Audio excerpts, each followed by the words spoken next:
pessoal, estamos aqui com Marco Imperatore para o 5º episódio do nosso podcast. Desde já, Marco, quero-te agradecer por teres aceito o nosso convite e vamos começar aqui por uma breve introdução, quem é o Marco, um bocado da tua infância, a tua história, assim de forma breve para o pessoal te conhecer melhor. Sim. Antes de mais, agradeço eu também o convite. Como eu já mencionei hoje no meu Insta, é um gosto estar a apadrinhar, por assim dizer, não sendo eu o primeiro, mas dos primeiros a estar aqui no vosso podcast, e é de saudar a vossa iniciativa e é um gosto de estar aqui, um gosto enorme. Eu sou um jovem de 4.2, vamos dizer que tenho 42. Tenho 42 anos e estou na área do fitness há 21. Trabalho na área do fitness há 21 anos. Era uma criança muito magrinha, maluca por futebol, maluco pelo Porto, maluco pelo Pinta Costa, já vou sofrer hate, de 80%. Não, estou a brincar pessoal, paz.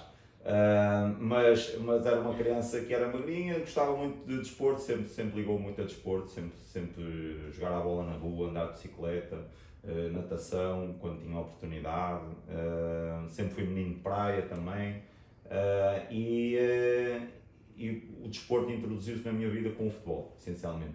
Era futebol na altura, acho que quase todos os meus da minha geração era quase tudo ir para o futebol. Poucos tinham. Eu gostava muito de basquete, mas não tinha jeito para aquilo, nem à altura, por isso fui mesmo para o futebol, que era onde eu achava que tinha algum jeito, e pelo menos fui quase até aos séniores, e só não fui mais longe por uma lesão. Em clube também. Já. Olha, eu iniciei-me no Vila Novense, em Gaia, nos infantis, depois tive lá um problemazito, que eu era um rapaz um bocadinho temperamental, coisa que agora quem olha para mim, quem me conhece não imagina, mas eu era um bocadinho temperamental. A musculação, também podemos falar disso, veio transformar-me bastante nesse aspecto. Comecei no Vila, depois passei para o Canelas, e ainda tive uma breve passagem pelo Leixões, porque embora eu já não fosse tão temperamental, havia um treinador que achava que eu era malandro, não estava errado, isso é certo, não estava errado, ao contrário da musculação, em que eu me considero uma pessoa extremamente dedicada. No futebol eu acho que se calhar tinha mais talento do que dedicação, e então o treinador deixou-me de fora. Ainda tive uma breve passagem pelo Leixões e depois comecei a sentir muitas dores no pé, achava extremamente estranho aqui, os meus pais acharam estranho, e foi-me detectada uma lesão grave nos tendões, um encurtamento de tendão, e pouca mobilidade, ou seja, o meu pé basicamente não tinha, isto agora reflete, por exemplo, no treino de gêmeos, eu não consigo ter a mesma amplitude no lado direito como tenho no lado esquerdo, então o desenvolvimento é assimétrico por causa disso. E então o ortopedista na altura explicou-me que o meu pé não torcia, o meu pé partia automaticamente, ou seja, ele depois me ali logo um travão, ele disse: Marco, tu é que sabes, mas eu acho que seguir uma carreira de futebol é muito arriscado, mais arriscado é jogar futebol com os amigos. O que é certo é que eu desde aí acho que, embora eu adore futebol, eu acho que joguei mais uma ou duas vezes desde essa altura, ou seja, há 22, 23 anos, por isso foi isso em relação ao futebol.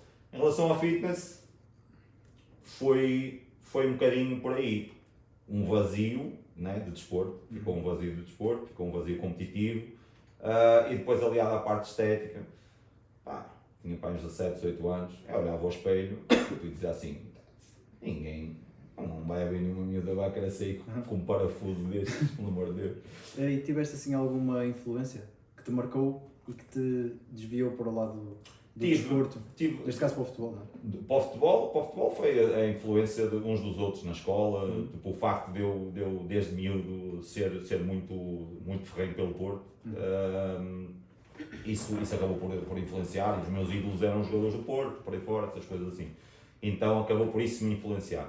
Para a musculação, foi para a parte profissional, foi o meu professor de desporto, que olhou para as minhas características, e isso eu levo até hoje, até ainda nos meus atletas e nos meus alunos.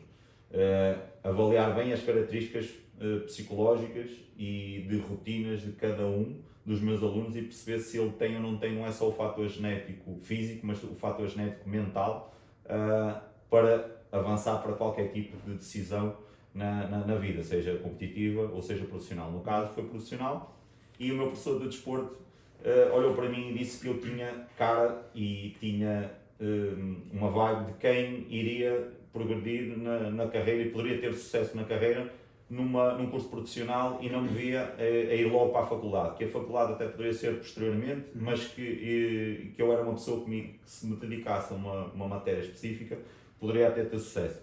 Qual? Nenhum de nós sabia. Então ele, na altura, falou e o ginásio ficou ali ponta solta.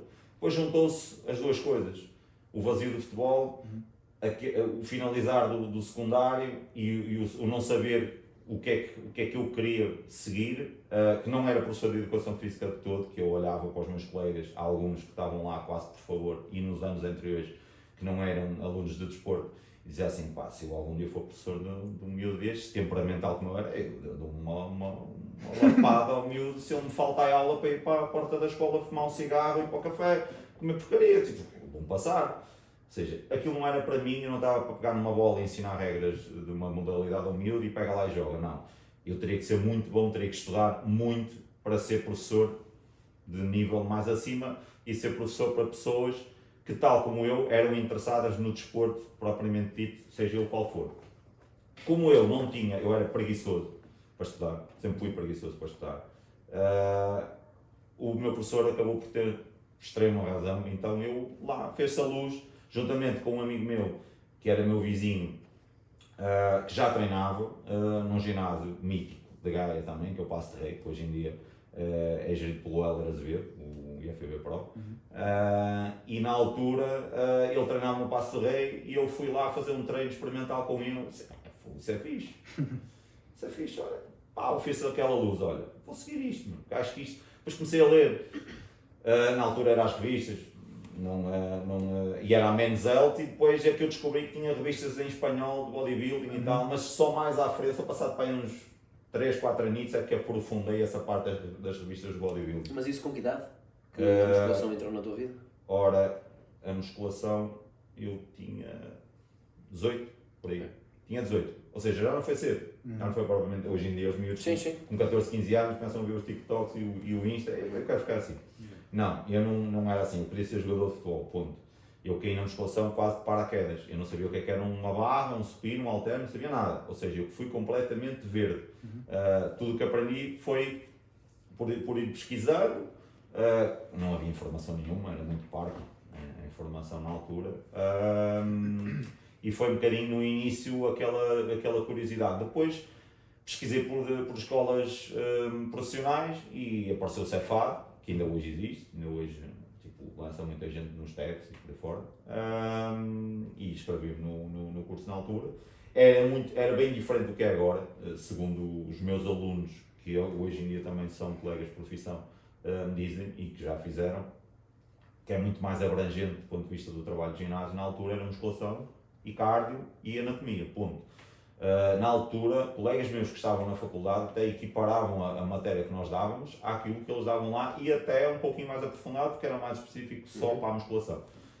O que me deixou muito contente, porque eu estava-me a aprofundar bastante. E foi aí que eu realmente, a minha mãe achou aquilo estranhíssimo, minha filha estudar, agarrado aos livros, disse, nossa, não está agarrado à bola nem lá fora, nem agarrado no café a falar com as miúdas, isso aqui, meu Deus. Então aprofundei-me nisso, tirei logo boas notas, tipo 19, ou logo assim, coisas da anatomia, fiquei extremamente agradado e o que é que me despertou? A diversidade que existe de informação e o quão bonito é o trabalhar com diferentes tipos de pessoas e perceber que diferentes tipos de corpos, e depois é muito individual e não é só na questão do corpo, é na questão estávamos a falar ali há pouco, a parte do psicológico, como é que é a tua vida, tipo, em que é que tu trabalhas, quantas horas é que tu dormes, ou seja, no fundo é quase como se tu estivesses sempre a fazer uma anamnese constante. Então eu achei aquilo extremamente interessante e dá para trabalhar com todo tipo de públicos, podíamos abranger pessoas que querem mudar o físico, pessoas que querem mudar a saúde, pessoas que querem separaram-se e querem ganhar uma nova vida, sei lá, já apanhei tanta gente em 21 anos, tantos casos, e isso é que me despertou o interesse. Depois os bodybuildings vieram mais tarde. Mas, Marco, só para nós percebermos então aqui uma coisa, que foi, tu começaste a treinar, Sim. de paraquedas, como tu já disseste. Pouquinho tempo, e depois, e foi aquele treinar... Sim, iniciaste. Aquele treinar peito e bíceps para ver a camisola que na altura, tipo, quem me segue, é raro ver-me tipo, sem camisola, tipo, quem anda no ginásio tem sempre de 2XL para cima, gosta de andar roupa larga sempre, mas naquela altura foi uma fase em que eu, era novidade. Não, e sentia-me complexado por ser magro, né? Sentia-me complexado por ser magro. Então qualquer coisinha que eu achasse ali mais, já me dava ali um elan diferente, achar que já tinha um bocado de corpo, então era por aí. Mas por isso treinar não. Eu acho que treinar a sério, só comecei a treinar a sério passado para uns 3 ou 4 anos de já ser instrutor de musculação. E era isso que eu te ia perguntar, porque começar a treinar é uma coisa, envergar no mundo fitness como profissional é outra. E eu não percebi aqui. Foi o quê? Foi mais ou menos mútuo começar a treinar ou frequentar o ginásio pela primeira vez e iniciar no teu curso? Sim. Ou tu primeiro conheceste a vertente fitness que entraste no ginásio e depois fizeste o curso, ou não? Ou se começaste por fazer o curso e depois sim começaste a treinar? Sim, e eu fui fazer esse treino experimental que eu vos falei. Depois, quando falei com o meu professor, ele achou aquilo uma ideia ótima, disse para avançar. Eu, entretanto, terminei o secundário, fui fazer o curso profissional e ao mesmo tempo que estava a fazer o curso inscrevi-me no ginásio lá da freguesia, então, da escola, que no caso era Canelas, estava tudo, era o clube, eu estudei do 5º até o 12º ano em Canelas. Então, mas tu começaste a fazer o curso e só depois frequentaste o ginásio ou começaste a treinar de forma mais Foi ao mesmo tempo. Ok. Foi ao mesmo tempo. Eu inscrevi-me no Gimnó Canelas, saudoso, para quem é de Canelas deve sentir umas saudades enormes desse ginásio. Era uma família, era incrível aquilo. E o Paulo e a Madalena, que eram os proprietários da altura, ajudaram-me imenso. Eles eram muito virados para as aulas de grupo, lá está. Quando eu entrei, eu travei uma batalha durante anos para defender a bandeira da musculação. E eu vivia a era do nunca vais ser ninguém, nunca vais ganhar dinheiro com isso, a musculação não dá nada, e tens de tirar a formação do pump, tens de tirar a formação do jump, tens de tirar a formação. Eu achava aquilo, perdoem-me a expressão, uma chachada. Mas hoje em dia o que é que eu interiorizo? Que é ótimo e pode ser adequado a certo tipo de pessoas. Nem toda a gente gosta de estar numa sala de musculação como nós, a separar ali cargas, a separar isto, a separar aquilo, a ver mais 1 centímetro aqui e acolá, não. E o que interessa é fazer desporto. E hoje em dia acho que a nossa missão enquanto profissionais é promover o desporto. Mas eu naquela altura achava que, não, aulas de grupo não. Sabes que, desculpa estar a interromper, Sim. Sabes que eu de certa forma revejo-me um pouco, porque eu sou licenciado em desporto e tenho mestrado em educação física. Eu sou professor de educação física. Apesar de não exercer, terminei o curso no ano passado. Eu revejo-me nisso porquê? Porque eu, ao licenciar-me em desporto, eu estagiei no meu ginásio e também travei uma luta acesa pela bandeira da musculação, quase como se fosse contra as aulas de grupo. Eu lembro-me na altura, a minha supervisora do estágio queria-me obrigar mesmo a lecionar aulas de grupo e eu recusei-me até ao fim e não lecionei uma única aula de grupo, contra a vontade dela, tendo consciência de que isso podia acarretar negativamente na minha classificação final, mas eu não quis saber. E levei avante a bandeira da musculação, portanto eu também me revejo um bocado nisso.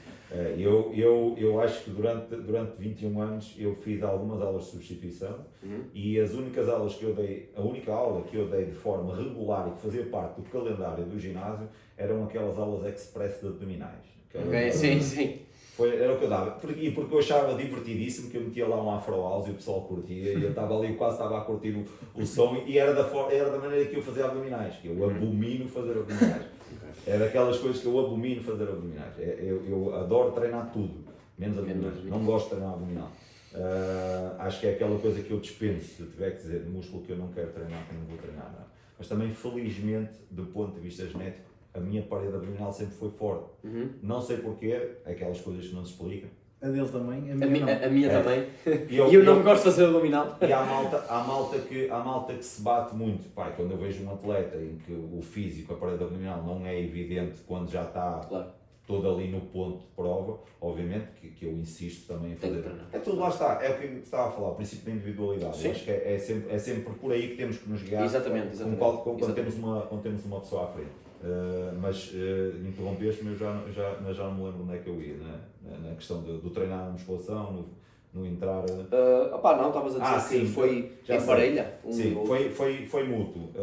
Pronto, e então ao mesmo tempo inscrevi nesse ginásio e eles foram-me ajudando muito, às vezes até me punham lá na sala 1 ou 2 horitas, e foi aí que eu disse assim, não, eu preciso mesmo muito de trabalhar em sala, porque assim, isto tem tanta gente diferente, meu Deus do céu, isto é mesmo um mundo incrível para trabalhar. Isto é mesmo uma área muito nobre e às vezes hoje em dia desvaloriza-se um bocadinho o trabalho de sala. Isto é um recado bem forte que eu posso dizer, eu não me sinto ninguém, por ter 21 anos de trabalho, Claro. não me sinto ninguém. Eu sinto-me orgulhoso de ter tido um trajeto até agora, sim, e das coisas que mais sinto orgulho é ter alunos que hoje em dia também são PTs. E tenho para lá de 2 dezenas de alunos que também são PTs. O que é que eu mais me orgulho? Que eles ensinam muita coisa a mim. Se calhar tanto ou mais do que eu ensinei a eles. Porque eles refrescam-me a memória daquilo que eu aprendi lá atrás. E que por vezes uma pessoa quer uma coisa nova aqui, uma coisa ali, mas esquece daquilo que aprendeu lá atrás. E eles trazem-me essa bagagem. Trazem-me uma visão nova. Isso acho que o trabalho conjunto, por isso aquela coisa do old school, new school para mim também dá. Não cola. Eu sou old school, mas é na música. Sim. Sou old school na maneira de vestir, sempre fui. Para mim, o oversize agora está na moda, amém. Porque para mim, há uns anos atrás, eu sentia-me um alien no meio do pessoal.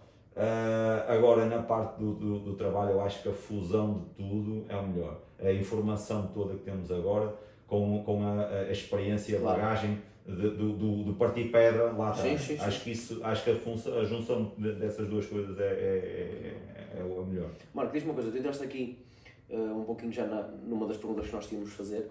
Eu ia-te perguntar, e tu já meio que respondeste, mas conta-nos a tua experiência. Tu finalizaste o curso e começaste primeiro por trabalhar com pessoas ditas normais, não com atletas. Não. Tu agora trabalhas com atletas, mas não começaste logo Sim, por aí. sim. Como é que foi então, assim de forma, não tens de te alongar muito, nem Sim. de detalhar muito, mas como é que foi a tua passagem de trabalhar diretamente com pessoas normais, Sim. a tiazinha de 70 anos e o rapaz de 15, para atletas de palco? Sim. Como é que foi esse Eu percurso? ainda hoje, eu acho que se calhar 90% das pessoas que eu tenho de alunos e de acompanhamento são pessoas normais.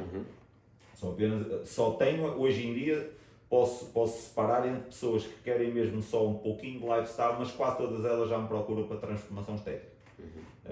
Porque, lá está, puxado pelo facto de também me conotarem também por eu ter a vertente de preparador de atletas de palco. Foi uma passagem natural e eu posso-vos confessar que na viagem para cá, de Gaia para aqui, recordou-me, foi giro, até é giro estar a ser neste local, porque fez-me relembrar o primeiro ginásio onde eu trabalhei. O primeiro ginásio onde eu trabalhei não fica muito longe daqui e a estrada que eu fiz era a estrada que eu fazia de autocarro, porque eu apanhava cerca de 4 autocarros para chegar ao meu trabalho, era em Alfena. O pavilhão do Alfenense tinha lá um ginásiozinho pequenino e na altura foi através de um colega meu de curso e arranjei para lá. E foi agir por esse pormenor, foi uma parte de ser este podcast aqui, eu relembrou-me muito daquilo. E eu fui encontrar malta que era muito do kickboxing, tinha lá malta que era de kickboxing, já ganhei bagagem ali com malta que vinha dali, que fazia aqueles treinos mesmo marados, e eu era assim, porra, e eu fui absorvendo. Eu nos primeiros anos, acreditem, eu fui mais absorver e aprender do que propriamente eu ensinar muito. Eu ensinava aquilo era o base, o standard daquilo que o curso nos dá. Não, o que a experiência nos dá é muito maior depois. E a descoberta que vamos tendo. Tinha gente normal, eu recordo-me que eu comecei a ter contacto mais com atletas, e é curioso, a minha primeira atleta de palco foi de um acompanhamento online de uma atleta de biquíni de Lisboa. Não tem nada a ver. Já foi na era Facebook, quando surgiu o Facebook. E foi das primeiras competições de biquíni. Isto para te dizer que... Isso em que ano? Só para o pessoal ter 2012, acho eu. 2011, 2012. Okay. A competição, lembro-me que foi em Castelo Branco. Mas já era só a segunda competição de biquíni. E acho eu, não, ainda não havia Men's Physique. Men's Physique surgiu depois. Surgiu em 2013 ou 2014, foi no campeonato aqui em Matosinhos. Ganhou o Paulo Fernandes, que ainda que é FBB Pro agora, também, já está retirado, não tem competido. E o Olavo, que era meu colega na NCL Nutrition. Foram eles os campeões. Mas foi a virada de chave foi quando eu saí daqui do ginásio de Alfeno, em que eu aprendi muito como crescer enquanto profissional. Foi aí que eu aprendi muito, mais até do que antes, porque antes eu tinha umas experiências no ginásio onde eu, como eu estava a dizer, onde eu treinava, mas não era funcionário. Sim. Foi diferente, a responsabilidade aqui já era maior. Foi quando eu fui trabalhar a primeira vez para o Grifo. O Grifo nas antigas instalações, não nestas agora que vocês veem na net. E foi aí a virada de chave e foi aí que eu me interessei pelo bodybuilding. E foi aí que eu disse, eu gostava de ser treinador de atletas. Eu nunca pensei em ser atleta, nunca. Okay. Porque eu olhava para aquilo e disse assim, nunca na vida eu vou chegar àquilo. Nunca na vida eu vou chegar àquilo. Mas achava curioso tipo, o quão o desporto podia ser levado ao extremo e ao limite a ponto de chegar naquele patamar. Então eu gostava de trabalhar com pessoas, fazê-las chegar lá. E entrei no Grifo, comecei a ver as revistas e tal, tinha lá uns catrapassos, o próprio Sr. Carlos, na altura, ele era pessoa de 1,80m para pesar uns 130 e tal quilos, ele era enorme, tipo ele estava o pessoal passava e ele passava na rua. E ele nunca competiu, é curioso, ele nunca competiu, mas ele era muito grande, então aquilo chamava a atenção e era curioso. Na altura eu fui lá parar também um bocado de paraquedas, foi através de um amigo que trabalhava em comum com suplementação, foi aí que eu também comecei a trabalhar com a área da suplementação, comecei a fazer formação nessa área, comecei a aprender bastante. E foi no Grifo que eu aprendi o bichinho do bodybuilding. E primeiro por preparar atletas e depois pensei é assim, não é para ser o melhor preparador, é para ser um preparador com um know-how diferente, também tem que passar pelo processo. Então foi isso que me levou depois também, posteriormente, a competir. Por isso eu não tenho ali uma data certa ou o que é que motivou, foi a ida para o Grifo sem dúvida alguma, mas na altura eu não preparei ninguém. Tanto para te dizer que, curiosamente, o meu primeiro atleta nem foi feminino, foi uma mulher e foi biquíni e era de Lisboa, não era daqui. Tu falaste num ponto ao bocado do princípio da individualidade. Sim. Tu, enquanto treinador, já tens várias experiências com atletas. Sim. Há assim alguma característica de um atleta, tanto a nível psicológico, porque é mais marcante, Sim. que te desafia mais na abordagem? Olha, eu gosto muito de trabalhar com gente que se vai estrear no palco. Primeiro porque eu considero que tem um lado muito paternal na abordagem. E depois porque eles não têm vícios. Não vêm com vícios ou não vêm porque atletas que vêm de outros preparadores, isto não é uma crítica ao trabalho de ninguém, é uma crítica mesmo aos próprios atletas. Que quando saem de um preparador para o outro, primeiro estão sempre a falar mal do antigo preparador. Eu acho isso, pronto, foi o trabalho que foi produtivo a uma determinada altura, é quase mais relações. Quando se divorciam, criticam todos. A uma determinada altura deve ter sido bom, deve ter corrido bem por algum lado, porque senão não tinham estado com aquela pessoa. Mas quando vem, normalmente vem, eu dou melhor com isto, eu acho que devíamos fazer isso. Eu disse, quem é que é o preparador aqui? Claro. Eu vou-te avaliar. Por já, hoje em dia ninguém é meu atleta sem passar primeiro pelo consultório para fazer uma anamnese, e nessa anamnese eu já começo a perceber como é que é o perfil também psicológico da pessoa e o quão eu acho que ela pode, é óbvio que depois durante o processo é que vamos conhecendo e vamos descobrir, principalmente na primeira preparação, que acho que é a mais importante da vida do atleta. Que é onde é uma descoberta de ambas as partes, mas principalmente da parte do atleta. E aí eu vou traçando. Eu acho que os mais interessantes são aqueles em quem ninguém acredita, em que uma pessoa olha e diz assim, porra, isto aqui, o que é que eu vou fazer com ele? Mas quer competir em quê? Isto não é nada, não tem um físico. Claro. Talhado, não está. Não está, não vejo assim grande potencial. Mas tu, com a tua experiência, sim. por exemplo, chega-te lá um atleta sem nada ainda, sem bases, Sim, sólidas, e com certeza agora acontece-te mais chegar-te lá pessoal, aí eu quero competir. sim. Tu olhas para um shape que ainda não está bem trabalhado, mas tu consegues identificar logo com a tua experiência. Sim, as inserções musculares, o arredondamento, tipo, com o tempo de treino que a pessoa tem, diga assim, pô, este tipo com este tempo de treino já está assim, ou este tipo, com o tempo de treino que tem só está assim, então já começa a perceber. Ou a coisa está muito errada do lado de treino, do lado da dieta, mas principalmente do lado de treino, que é uma coisa que eu posso também, a malta hoje em dia tem muita onda do 80% não, para mim é treino, o principal ainda para mim ainda é o treino. Depois, porque na altura, e isto remete-me à altura em que eu comecei e que não tinha conhecimento nenhum de nutrição, eu passei de um miúdo de 58 kg para um franguinho de 79, né? Foi alguma coisa, e tipo, eu não tinha noções nenhumas, eu comia, como se costumava dizer na altura, eu comia para a frente. Certo. Percebes? Então não, eu considero que o treino é o que molda mais o físico. Mas eu diria, obviamente que sei perceber logo para as inserções musculares, o tempo de treino que tem e os resultados que já adquiriu, e depois o mindset.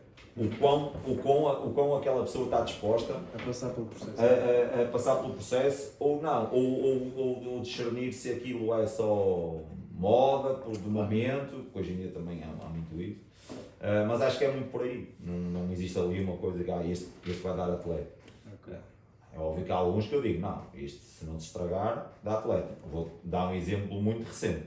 O atleta que eu levei agora à Men's Physique, não tive dúvidas nenhumas que quando entrasse no palco, iria ser para disputar o primeiro lugar. Nunca tive dúvidas disso. O David Moita, nunca tive. Eu olhei para ele e disse, este tipo natural, é isto? Meu Deus, eu vejo harmonizados que não estão assim. Sim. Há anos e bem carregados. Bem carregados. Por isso, o David foi um caso assim. Posso dizer, dos recentes que levei à NPC Natural, o Miguel já foi o contrário. Miguel Ângelo. Já foi completamente diferente. Já eu olhei e disse assim, vamos com calma, vamos ver o que é que o processo diz. Ele era reto, completamente reto. Vocês forem ver a transformação dele que eu postei aqui há dias, ele era reto. Eu até em brincadeira até digo, transformamos, isto é um trabalho de equipe, transformamos o Bob Esponja num atleta. Então é tudo uma descoberta. Mas há uns que uma pessoa olha e diz, vai dar atleta. Tu tiveste um atleta que eu conheço, e não sei se ele vai ver isto ou não, o Pedro Afonso, Sim. natural também, Sim. eu acho que ele tem uma linha... Tem uma linha, sim, o Pedrinho também foi eu disse logo que ele tinha todo o potencial para Foi competir. um trabalho incrível. E sim, e ele é muito dedicado, ele é muito dedicado. E depois que as coisas da vida dele acertaram e começarem a acertar ainda mais, ele vai dar um atleta incrível. Marco, diz-nos uma coisa, tu falaste ali da primeira atleta que tu preparaste. Sim. Qual foi a sensação de a preparares e de a veres no palco? Porque no fundo foi a tua primeira atleta. Sim. Qual foi a sensação? Um nervosismo incrível. Um sentido de responsabilidade, que é aquilo que eu sinto desde a primeira altura, desde a primeira atleta até hoje. Sinto o nervosismo por eles. Por mim, se ficarem último e disserem que eu sou um preparador de chacha, para mim é indiferente. Isso são coisas que já não me afetam. Agora, o sentido de responsabilidade para com o atleta, é aquilo que eu estava a falar do lado paternal da coisa, o quão aquilo impacta na vida da pessoa, e a primeira competição tem um impacto. Eu sofri isso na pele porque eu competi 2 vezes, a minha primeira preparação sabia decorrer mal, correu tudo mal nos últimos 2-3 dias, então eu sei o que é impactar negativamente na vida de um atleta, mais a minha ainda porque era profissional da área, depois as pessoas não sabem dissociar uma coisa da outra, então já apontam um dedo. Por isso, eu por ter esse sentido de responsabilidade senti nervosismo. E depois sim, algum orgulho, e depois por outro lado senti, tenho muito que aprender. Claro. Tenho muito que aprender. Mas lá está, 2012 ainda era uma época com alguma informação por causa dos fóruns, já havia os fóruns antes de haver Facebook, onde já se falava abertamente de analisantes e do que se fazia e do que não se fazia. mas não era como é hoje, nem a informação estava tão difundida, nem havia tanta formação também ligada à área e tanto conhecimento. Se tu tivesses que dizer um momento ao longo da tua carreira como preparador, qual foi assim, o momento mais marcante e que está mais presente na tua memória? Tens assim algum momento que tu te lembres? Como preparador, todos eles são marcantes. Eu acho que a estreia de qualquer atleta para mim é sempre marcante. Então tens um certo gosto em trabalhar com atletas que ainda não se estrearam? Que não se estrearam, ou então que eu consiga fazer um trabalho consistente. Por exemplo, eu tenho pena de, por exemplo, o Pedro é um desses casos, o Barroso também foi um desses casos, de eu ter feito uma preparação e depois não termos dado seguimento ao trabalho. Porque eu acredito muito no potencial tanto de um como do outro, acredito muito na disciplina e na capacidade de trabalho tanto de um como do outro, mas por não termos dado continuidade, porque eu acho que o trabalho que queríamos desenvolver é preciso tempo, e no bodybuilding natural ainda mais tempo é preciso.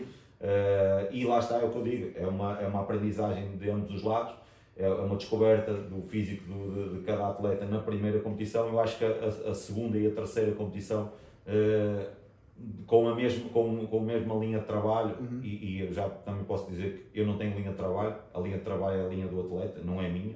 Eu tenho que ter uma capacidade de estudo que seja suficiente para perceber que o físico dele pode ser diferente do teu e responder a estímulos diferentes do teu, e a linha que eu uso para ele posso não usar para ti. Eu já tive atletas em que eu fui obrigado a usar jejum intermitente, atletas, e há outros que comem 300 gramas de carboidrato por refeição. Por isso, é muito variável. Quanto ao momento, não sei, eu acho que não tenho assim nenhum, eu acho que o primeiro é sempre o primeiro, é sempre aquela coisa Mais marcante. Marcante por ser a primeira atleta, por ser de longe, por ser uma coisa que também foi completamente às escuras também para mim. Coitada da miúda, eu tenho um episódio giro que nós não nos conhecemos pessoalmente, conhecemos mesmo em Castelo Branco. Eu fui direto para o backstage, cumprimentei-a e ela disse-me: olha, aquela que está ali, aquela senhora que está ali é a minha mãe, vai com calma que ela não gosta muito de ti. Porque eu tinha posto a miúda a comer 6 ou 7 semanas de peixe e brócolos. Foi aquilo que eu olhei naquela altura e disse: isto não vai falhar, a miúda precisa de estar no ponto, precisa de secar. Hoje em dia, como é óbvio, o conhecimento é completamente diferente. E eu acho que não é vergonha nenhuma nós reconhecermos que aprendemos com esses erros lá atrás. Faz parte, sim. E faz parte. E então, pronto, a primeira é marcante por isso.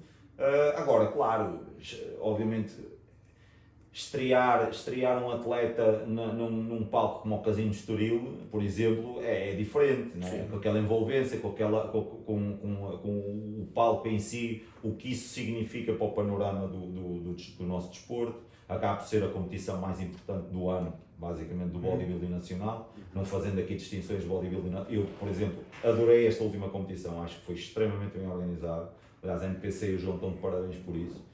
Nós tivemos quase 1000 pessoas a assistir a uma competição de bodybuilding natural agora, em Aveiro, e foi uma competição espetacular. O público interagiu imenso, e também foi ótimo levar para, como estreia, posso dizer que como estreia de atletas, eu acho que foram as melhores estreias de atletas que eu tive. Foram destes 3 últimos atletas. Acho que nem o Miguel Silva, que foi aquele que até se calhar conseguiu o resultado mais expressivo, foi ser vice-campeão nacional no Casino e ter estado na Olimpíada Amadora. Acho que nem ele se estreou tão bem, porque ele estreou-se natural numa federação que não era controlada, e nem ele, o físico dele estava tão bom como estes estavam agora. Por isso não tem nenhum momento, tem ali vários, até porque todos eles são especiais. Marco, estamos a entrar um bocadinho já nessa fase da conversa e nós queremos te perguntar, mediante a tua experiência, que é vasta, que mudanças acreditas que seriam positivas para a evolução do bodybuilding em Portugal? Por exemplo, a nível de eventos, daquilo que tu tens experiência, o que é que falta? Olha, eu aí vou puxar a brasa um bocadinho à sardinha e vou relembrar um bocadinho o nosso querido presidente, o ex-presidente Pinto da Costa, e puxar a brasa ao norte. Acho que falta descentralizar um bocadinho o bodybuilding. Agora Aveiro existiu porque existe o Portugal Fit. porque se calhar se não fosse Portugal Fit, as competições da NPC continuariam a ser todas lá em baixo. Existe a NPC cá em cima porque existe o evento da Power Expo. Ok? Então, acho que falta descentralizar, eu entendo perfeitamente isso, da parte do João, que é o promotor, porque ele tem um staff todo, já tem um staff ali, uma mecânica já toda bem organizada, bem oleada e extremamente competente. Pelo feedback que eu tenho de malta que vai competir lá fora, não existe melhor na Europa, mas acho que falta descentralizar um bocadinho, acho que falta mais matéria humana para poder auxiliar no Norte, e quem diz no Norte diz no Algarve, porque assim, se formos por palcos bonitos, nós temos casino em Vila Moura, temos casino na Póvoa, temos casino na Figueira, temos casino em Espinho, não sei se me está a falhar algum, acho que Chaves também tem casino, Trás-os-Montes, ou seja, existe, tem casino, existe bons palcos, e eu estou a falar de casinos, porque estou a falar, por exemplo, eu fui ver um espetáculo infantil agora a Santa Maria da Feira, o Europarque, o auditório, dá 2 do auditório da Aveiro, e eu não quero errar, mas eu acho que tem mais lotação do que o Casino Estoril. Tem mais lotação e a envolvência é incrível, estacionamento, ou seja, existe muita infraestrutura boa em Portugal e eu acho que é preciso descentralizar, primeiro ponto, descentralizar, e depois as marcas têm que investir. Pois era isso que eu ia falar agora, como é que tu avalias o nível do apoio pelos diversos agentes que há, externamente, marcas, em Portugal comparado com os outros países, aquilo que nós vemos lá fora, como é que tu avalias a situação cá em Portugal? Existe uma ideia também, eu acho que uma ideia um bocadinho errada do que é lá fora e do que é Portugal. Lá fora estamos a falar do Brasil, ponto. Não existe nenhum outro país que apoie os atletas como o Brasil apoia. Isso é utopia. Atletas do Olímpia, americanos, vêm pedir patrocínio à Max, à Integral, para fora. Por isso, mesmo os americanos sentem muita dificuldade. Outra coisa que os atletas aqui têm uma ideia errada é que acham que o Brasil é o Eldorado e aqui que não é. O Chorão esteve aqui e ele, melhor do que eu, muito melhor do que eu, comprovou isso. O atleta amador lá tem muito mais dificuldades que o atleta amador aqui. Nós aqui temos muito mais variedade, por exemplo, de produtos e mais acessíveis. Agora, se falarmos no contexto geral e sobretudo no contexto profissional, ainda não temos porque infelizmente as marcas fortes que nós temos aqui em Portugal não investem a sério nos atletas. Já o fizeram. Não querendo ser mauzinho, mas acho muito, e sendo nu e cru, serviram-se dos atletas enquanto lhes convém. Eu concordo contigo. E agora deu basicamente um chute no rabo de tudo que é atleta. E tinham atletas de ponta.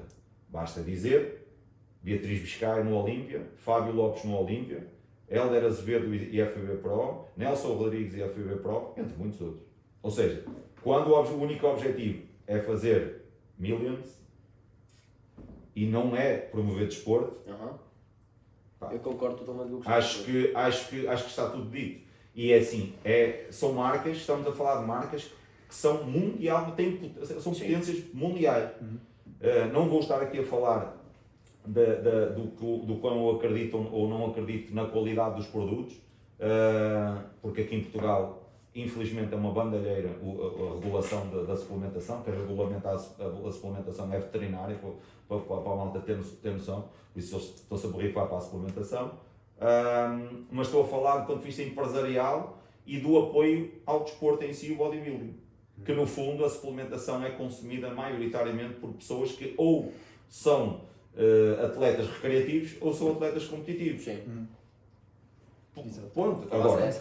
Agora, quando enverdam pelo caminho de vender air fryers, de vender pentes para o cabelo, para mim não dá. Vendem tudo. Quando se transformam num marketplace de multiprodutos, que atenção, são inteligentíssimos do ponto de vista empresarial também, mas a gênese da marca foi o desporto e foi a suplementação, foi lá que começou. E isso, o apoio foi um apoio supérfluo. Depois dá-se patrocínio, sem desprimor nenhum, toda a gente tem, e aliás eu sou um apoiante fervoroso de que devemos puxar, e se nós queremos fazer crescer o desporto, temos que o fazer chegar ao mainstream, ponto, senão nunca mais vamos sair daqui.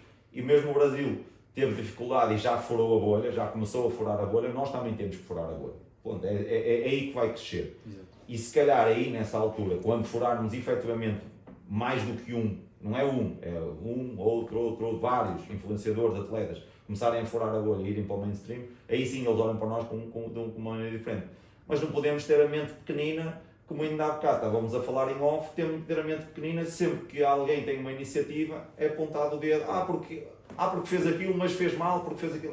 É tudo um crescimento, é tudo um processo. Então devemos nos apoiar. Primeiro devemos nos apoiar mais uns aos outros. Exato. E não criticar, porque eu costumo dizer, e não digo isto com gosto nenhum porque eu estou inserido no meio, mas por vezes o ginásio parece o cabeleireiro dos homens. É verdade. O que era antigamente. É verdade. Porque a malta, tipo, alguém ganhou uma competição, mas ali não estava bem. Vai lá, dá os parabéns ao rapaz, dá os parabéns à rapariga, que ela ganhou, ponto. É do teu ginásio. Tu que ouves escola todos os dias, às vezes até te dás bem com ela. Mas é aquela coisa, nós queremos ver os outros bem, mas não melhor que nós. Sim. E é isso que acontece muito no nosso meio. Eu não entendo isso, eu não consigo, não cabe. Os meus valores, os valores que me foram passados da minha família, eu não consigo entender isso. Eu fico super feliz cada vez que há alguém dos nossos a ser enaltecido e a vencer na vida. Não consigo entender. E acho que quando isso mudar, cá dentro, e quando furarmos a bolha, aí sim. E as marcas têm que apoiar. Perfeito. E eu sou embaixador de uma marca que apoia imenso no Brasil, mas que infelizmente aqui também ainda está de mãos atadas. Já lá vamos tocar nesse assunto, que obviamente é um assunto que não podíamos deixar passar em branco. Mas antes disso vamos falar um bocadinho de treino. Sim. Ok? Nós queremos saber... Perfeito. Nós queremos saber que princípios de treino aplicas na tua filosofia de trabalho. Olha, como eu estava a dizer há pouco, eu avalio muito a pessoa em si. A nível de volume, obviamente que eu não vou colocar um volume alto numa pessoa que dorme 5 ou 6 horas por dia, que tem uma atividade profissional que é desgastante, ou uma mulher que é mãe, mas se formos só nos atletas, se estivermos a falar de atletas, se as circunstâncias estiverem todas alinhadas, obviamente que o básico é a progressão de carga, ponto. O básico é a progressão de carga. Obviamente que o básico é a progressão de carga. Essa é a base, foi isso que eu aprendi lá atrás. Mesmo quando não havia o conhecimento que há hoje, lá atrás, era isso que se preconizava. O que é que eu critico agora na nova geração? Que é endeusar demasiado isso. E lá está, aquilo que estávamos a falar há pouco, dos hormonizados para os naturais, dos naturais para os hormonizados, é a mesma coisa. Sim. É não apontar o dedo a quem faz drop sets, a quem faz reps lentas, porque em alguma altura da nossa vida enquanto atletas vai servir, vai ser útil. Vai ser útil. Eu tenho alunos meus que estão comigo há anos, há mais de 10 anos. E hoje em conversa com eles, um deles é profissional, é o Dani, que também já faz o seu trabalhinho nas redes, também, já divulga, já competiu também, é natural. E ele já passou pelas minhas mãos aquele desgraçado, o que ele já sofreu nas minhas mãos. Com ele a servir de cobaia de tudo que era métodos que eu aprendia. Do Dennis James, do Annie Ramble, do Patrick Tuor, e eu acho que tudo tem lugar. A sério, eu acho que tudo tem lugar. Agora, se tivermos que falar de maneira geral de uma base, progressão de carga, claro. Agora, nova geração também, demasiadas terminologias e demasiados focos em terminologias, o progressive overload que agora se fala, era o 15, 12, 10, 8, 6, 4, ponto. Em pirâmide e bota. Quando me falam, é assim, eu brinco muito isso, eu brinco, mas atenção, não é denegrir, não é estar a falar de forma pejorativa. Esse é o termo correto. Mas quando eu vejo, eu vou fazer a minha feeder set, eu vou fazer, foda-se, mete peso nisso, e treino. Faz umas outras séries para aquecer e depois começa a meter peso a sério. No fundo, se vocês experimentarem, não é isso que se faz. Legalmente. Era isso que fazíamos lá atrás. É isso que se faz agora. Mas só que as terminologias mudam. Mas eu também acho giro, e acho que até faz sentido, por outro lado também. Eu só não gosto é que as pessoas endeusem só aquilo. Sim. E que depois tudo à volta que se critique. Sabes que nós vivemos numa sociedade de extremos. Então tu ou és a favor ou és contra. Mas não, eu nisso sou completamente neutro. Aliás, eu considero-me uma pessoa equilibrada em todos os parâmetros da sociedade, seja política, seja social. Eu sou muito equilibrado. E no futebol és equilibrado? No futebol já sou mais equilibrado. Já sou mais equilibrado. Embora sou uma pessoa muito teimosa quando eu tenho uma convicção. Quando eu sou convicto e quando acredito numa coisa, sim, sou convicto, mas não sou teimoso a ponto de não ouvir. Ok. Boa. Sou ouvinte. Gosto muito de falar, né? Acho que se nota, mas principalmente quando estamos a falar do nosso tema. Sim. Mas também gosto de ouvir e gosto de aprender. E eu costumo dizer, aquilo que estava a dizer, não me sinto melhor, nem melhor nem mais que ninguém por ter mais experiência, porque eu sou um eterno aprendiz, estou sempre a aprender. Agora, acho que a malta endeusa demasiado uma coisa e fixa só naquilo, é que tu dizes. É tudo muito de extremos, ou é o A ou é o B. Sim. E outra coisa que me faz muita confusão na nova geração é criar conteúdo a falar do conteúdo dos outros. Ok. As reacts, por exemplo? Por exemplo, eu abomino React. Abomino. Mas, Eu passo à frente de React. uma- Não vejo. E quando vejo, digo assim, é para os insultar, estou na Mas, sanita. por exemplo, o pessoal a ver aquilo. reagir, por exemplo, eu agora, amanhã faço um vídeo, reajo ao teu treino e àquilo que estás a dizer Sim. e contradiz, por exemplo. E Isso acho mais giro, por Fazerem exemplo, conjunto. é um desafio que eu vos lanço a vocês enquanto hosts do podcast.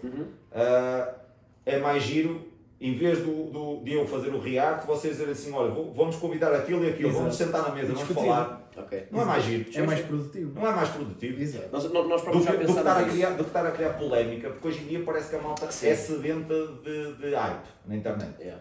de likes, e só se faz like com polémica. Eu prefiro ter 5.800 seguidores do que ter 10.000 à pala de polémica. Pá, eu se quiser criar polémica, É fácil. basta ter uma convicção que vai dizer, olha, eu bastava a falar de política. Ou perdia muitos seguidores ou ganhava muitos seguidores. Tinhas Mas eu não entro fácil. por aí, percebes? Porque pá, são assuntos muito melindrosos e eu, na questão do treino, se vocês repararem na minha rede, eu nos últimos tempos, e quando digo últimos tempos é últimos anos, eu partilho eventualmente um reels do meu treino, daquilo que estou a fazer no momento, de uma transformação, de uma ida com a minha filha ao cinema e com a minha família, com a minha esposa.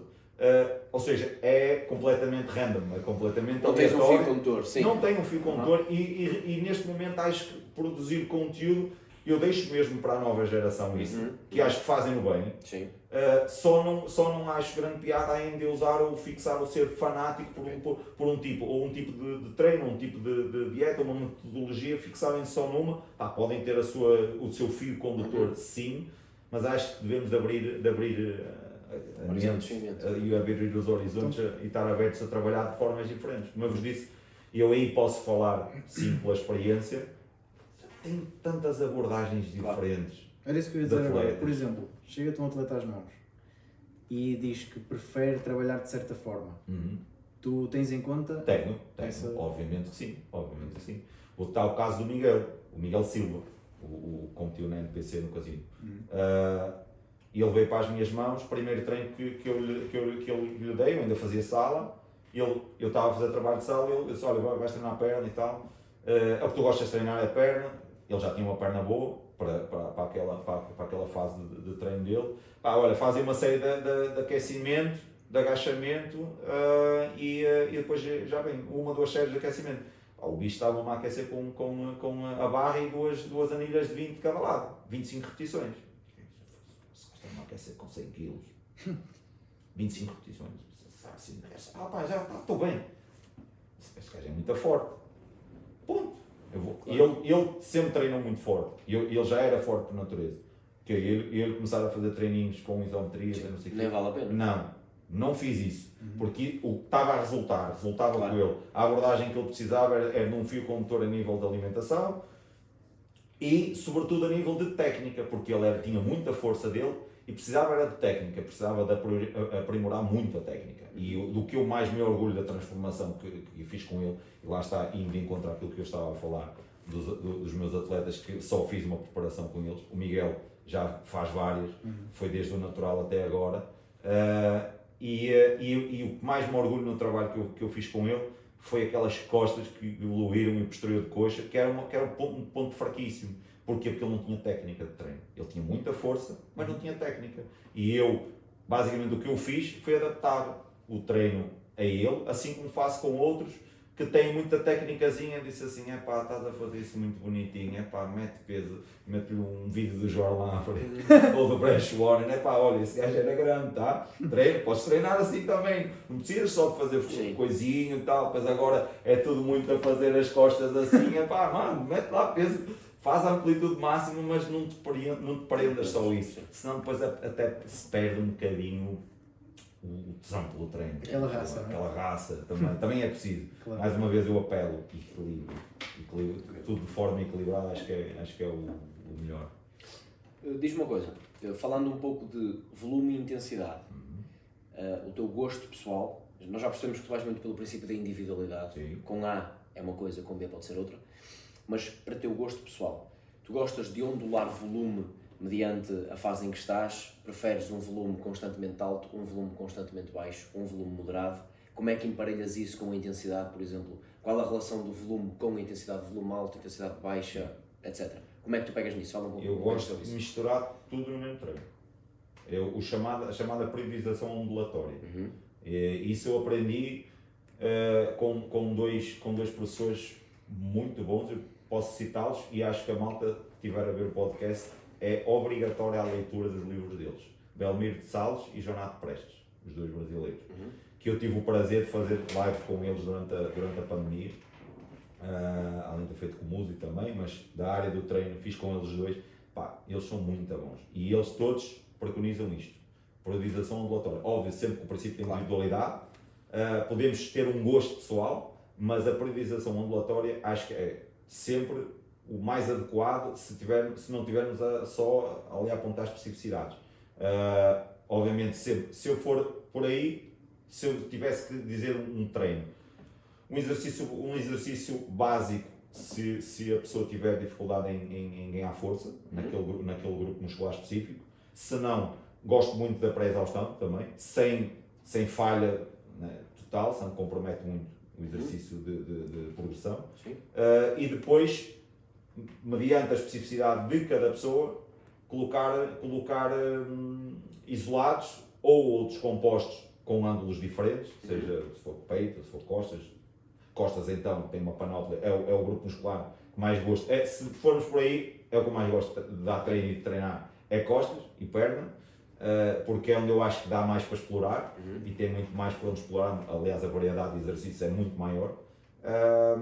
E depois terminar sempre o treino vendo a energia que ainda há no tanque dali da pessoa e espremê-lo ao máximo, porque é para que ela vá para casa com aquela sensação de que o treino sentiu mesmo o treino do início ao fim, sentiu aquele grupamento muscular e sentiu que rendeu. Ou seja, não é para a pessoa sair de gatas, isso também não significa que foi propriamente um bom treino, mas às vezes sair de gatas também é bom porque é sinal que a pessoa também levou ao limite. E às vezes é preciso levar ao limite. Agora a malta também tem muita onda das repetições em reserva e vão poupar. Não vais poupar, dá o litro, principalmente na ponta final do treino. No início dás o máximo da carga, no final trabalhas o máximo de intensidade metabólica. É o que eu mais gosto de fazer. Agora, se eu tivesse o descanso todo alinhado, quem é que não gosta de passar 2 horas e meia a treinar no ginásio? Enquanto cá há força, enquanto começou, é o playground de qualquer pessoa que gosta de treinar no então, só para nós percebermos, eu já percebi, ele também, mas para as pessoas que nos estão a assistir, para perceberem, tu gostas de explorar o máximo volume recuperável daquela pessoa. Sim. Que pode ser 10 como 25. Sim. O máximo volume recuperável. Sim. Ok, pronto. Acho que está explicado. Acho que tem muito a ver com também o que está por trás, né? Claro. Que já falamos, as variáveis. As variáveis têm que estar muito alinhadas. Descanso, sono. Por exemplo, se formos standard em off-season, eu gosto mais de fazer o treino que a maioria da malta às vezes fazia, agora já não, felizmente, já são um bocadinho, estudaram mais um bocadinho, que é antigamente na fase final de preparação, depletava-se, era treinos de parceiros. E eu gosto de fazer esse treino quando há muita comida, quando há muita caloria a circular. Acho que é aí que tu consegues explorar outras variáveis e consegues efetivamente tirar rendimento desse género de treino, um treino mais metabólico. Mas sem esquecer nunca aquilo que vos fez dar um aperto de mão, que é a base e a progressão de carga. Isso tem que estar ali, porque senão lá se vai a densidade. Fica murcho o físico. Sim. Agora, um ponto. A nível de deload, tu tens experiência, Sim. falando também no teu caso, Sim. tu estipulas ou vais um bocado no Não. feeling daquilo que o teu corpo te diz? É sempre por sintoma. Ok. Eu gosto de ir por sintoma. Se a pessoa está bem, porque é que eu vou fazer um deload?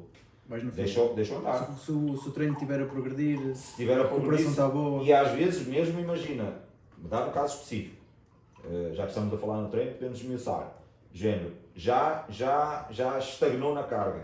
Pá, prefiro fazer um cluster set ali com aquela pessoa para quebrar o platô, do que fazer um deload.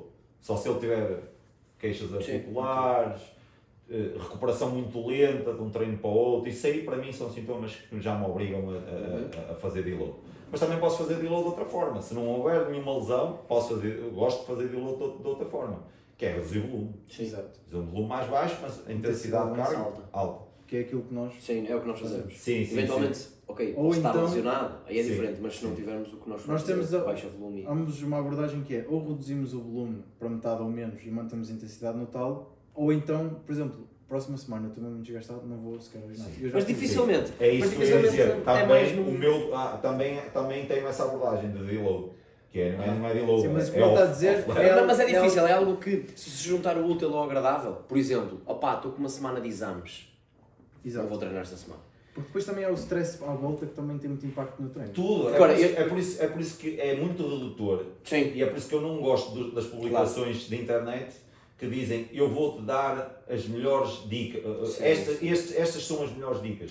Eu fiz uns vídeos para a Max o ano passado em que eu digo são 3 pontos a ter em consideração, ou 3 dicas, não são as 3 dicas. Claro. Porque eu não gosto desse conteúdo muito mastigável em 20 ou 30 segundos. Não dá, porque na nossa área, estamos aqui a falar, podemos estar aqui horas e horas a falar, que ainda não tínhamos esmiuçado tudo, por isso. Reduzir aquilo, para mim Porque lá está, entramos não dá. naquilo que tu disseste, que é o princípio da individualidade. Por Sim. exemplo, eu sou-te sincero, eu separar uma semana, eu volto e volto mal. Sim, Eu acuso muito de estreino. sim. Volto. Sentes muitas dores pós-treino. Sim, e venho muito cansado. Também- De meio do treino para a frente morro.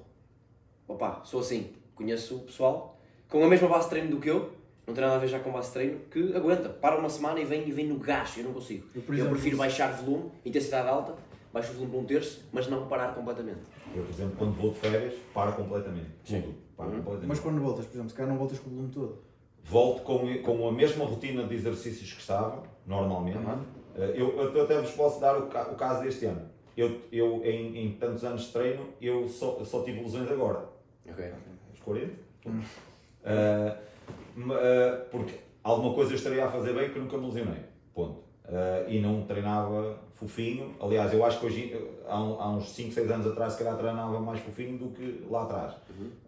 Em que era só mete carga para cima e ponto. Mas agora, por ter tido uma lesão no ombro que me impediu de fazer alguns exercícios durante meses, e não é uma questão de treino, é uma questão de trabalho, porque assim, se eu for a contabilizar ao final do dia a carga que eu carrego e descarrego numa máquina, Pois. dou 5 treinos, 6 treinos, 7, 8 treinos, em que 6 deles são de perna, só carregar e descarregar para isso é toneladas, e uma pessoa é uns treinos a seguir aos outros, então carrega, então tive tendinites nos ombros, primeiro tive neste, agora estou com este. Eu fui de férias, paro, eu quando vou de férias paro. E para vos situar até naquilo que eu estou a fazer agora, eu estou a fazer uma coisa que já não fazia para aí há 15 anos atrás, que é full body. Que agora muita gente faz full sim, body. está a vir. Eu fazia full body quando vinha de férias há 15 anos atrás. Porque achava, na minha cabeça, e não tinha muitos livros por onde ir buscar isso, era tudo da minha cabeça, dizia assim, pá, isto é uma questão de lógica, eu tenho que recuperar força, vou recuperar força com básicos. Sim, Então sim. eu na altura fazia full body só com básicos, era 2 a 3 vezes na semana, Agachamento supino da agachamento, spin, deadlift, tipo uma remada e era assim. E progredi ali naquilo, até me sentir já um bocadinho mais forte, então passava Normal. para o bro split, como gostam de chamar. Agora estou a fazer isso, só que estruturei de forma diferente. Como a minha realidade hoje em dia é já ter aqui uma ou duas lesões, eu estruturei de forma diferente. Eu quando vim de férias regressei exatamente com o que estava a fazer 5 treinos por semana, em que dividia um treino de posterior de coxa e costas, fazia peito e ombros, fazia descanso, depois fazia quadríceps só, fazia um dia de gémeos e braços e depois, ao final da semana, repetia pontos fracos. Que era peito, sempre foi, peitoral, mas dividia o treino de peito e de costas em dois, que era o primeiro treino de peito fazia só presses, que é onde eu sou muito fraco, e no segundo fazia só aberturas. No primeiro treino de costas fazia só remadas, no segundo fazia só puxadas, percebes? Pronto, estava a estruturar assim. Quando voltei de férias fiz exatamente a mesma coisa. Porquê? Porque eu sou como tu, então acuso muitas dores pós-treino, aquelas dores pós-treino. Sim. E o que é que eu faço? E é uma coisa que eu recomendo a muitos dos meus alunos que têm essa realidade, picos de contração, porque isso não vai fazer com que vocês tenham que colocar tanta carga, ou seja, não vos vai criar tanto dano, mas o facto de fazerem um pico de contração, o que é que faz? Faz com que reconectem com a contração do músculo.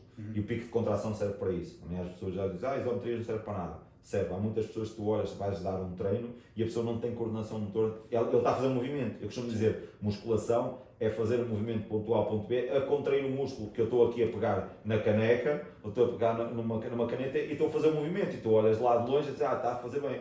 Porquê? A posição do cotovelo está correta, a postura do tronco está correta, mas eu não estou a treinar, porque eu só estou a fazer o movimento. E é diferente fazer o movimento de contrair o músculo. E os picos de contração servem para isso, e lá está aquilo que eu estava a dizer, são aplicados os diversos métodos em algumas fases. Eu fiz isso, reconexão muscular, com picos de contração, ou picos de alongamento também gosto, fazer chamado ponto zero, né?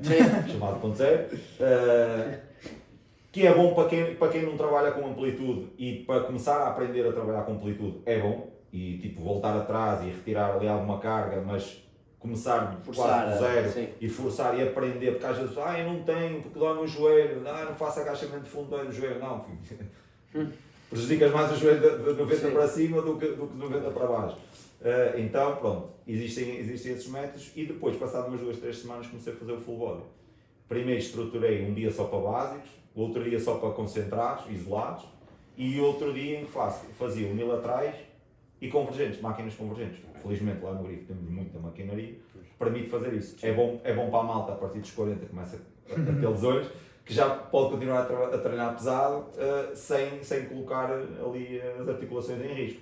E pronto, estou a seguir muito essa lógica agora mudei um bocadinho, ou seja, misturei os básicos, espalhei-os pela semana e os outros isolados e unilaterais, e estou a esquematizar dessa forma. Para quê? Porque eu só com um treino só de básico já não estava a progredir muita carga. Porque chego ao terceiro básico, começo com deadlift, vou para supino, vou para o agachamento, já morri no agachamento, já estagnei ali, já estava ali com no máximo 60 de cada lado e já não passava daquilo. Eu disse, não, agora é hora de mudar. Porque eu vou muito também no feeling, não gosto de protocolar, mas eu não uso muito protocolo, por isso é que eu gosto de avaliar os meus alunos no consultório de X em X tempo, porque assim eles vão, além do que me vão passando no WhatsApp, nos feedbacks que vou pedindo, ou se forem do ginásio que vão conversando comigo, eu avalio-os no consultório e eu faço mesmo uma consulta de cabo a rabo, faço as perguntas todas e mais algumas, que é para depois eu ter mecanismos para poder ter uma abordagem seguinte.